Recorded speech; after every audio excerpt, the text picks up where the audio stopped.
260 if people are using what's available to them? Well, first of all, people will be better off under Sinn Féin. And you have to look at our... No, but you're telling them there'll be 260 better off on water charges. There'll be 160 in most cases if they just use the system that's there. No, they will not, Sean, because water should be a human right. The government priority and objective is to privatise water services. That's behind all of this. I'm talking about simple maths here now. If we can't take €100 away from €260 away, we're getting off to a really bad start here. Sean, you know, as I know, that by relieving the burden of water charges and the family home tax from families, we will give between 400, 500 You are euros. Misleading people, telling them they will save 260 on water charges. We are not. And let me again contextualise this for you.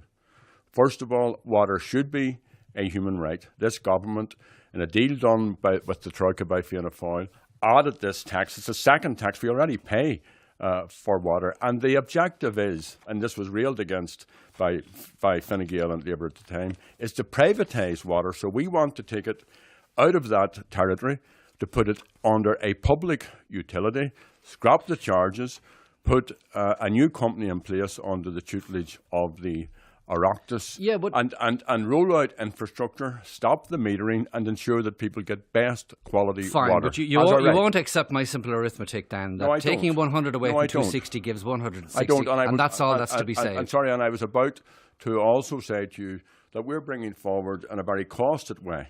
And let me, if I can, just make this point. Fine Gael fiddled the books. Fine Gael cooked the books and pretended that they had 2 billion that they don't have. What we are doing has been and I want to get into some of the detail here and what this means for ordinary people. Yes, Sean, don't shut me down. What we want to do is to ensure that all of those stinking, miserable, mean-spirited little cuts are reversed. So I won't shout you down if you don't waffle. Well, okay, I try not to waffle, but I have to be allowed to articulate my position. And what I'm saying is that our measures have to be judged in the round. So we will remove water charges, we will remove the family home tax, we will also reverse all of those cuts that the government put in place.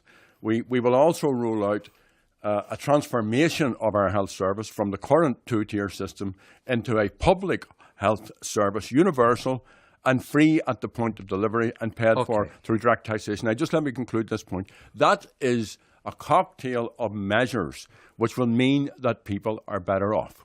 Right, that's your basic summary of your position now. But just staying with the water charges for a few minutes.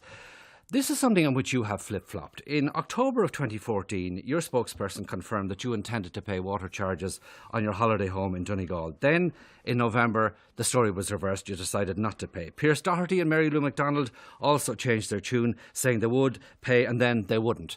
And it was only when you were caught out on this issue in the by-election in Dublin South West with Paul Murphy getting elected and your man not, that you hardened up your stance, essentially taking the populist position. No, not at all. I accept I was going to pay because I think it's a great privilege to have a holiday home. I always pay the local county charge, which was brought in there.